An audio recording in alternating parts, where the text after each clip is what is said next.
You ask Tiger to calculate. This deals with finding the midpoint between 2 points. The midpoint between the 2 points is 8.5, -5.5. Let's solve it step by step.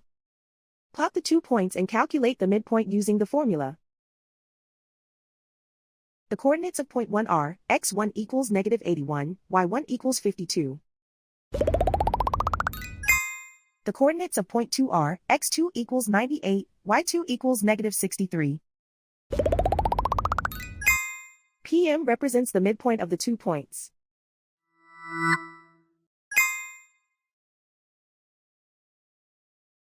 Use the x values in the midpoint formula to find the midpoints x. x1 equals -81. x2 equals 98. Simplify the arithmetic.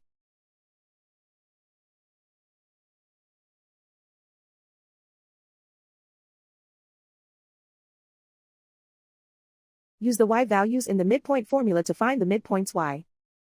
y1 equals 52.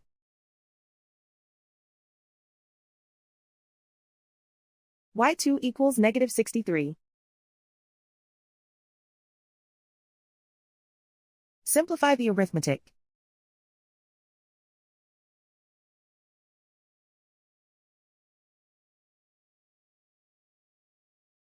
And so, the midpoint is 8.5, -5.5.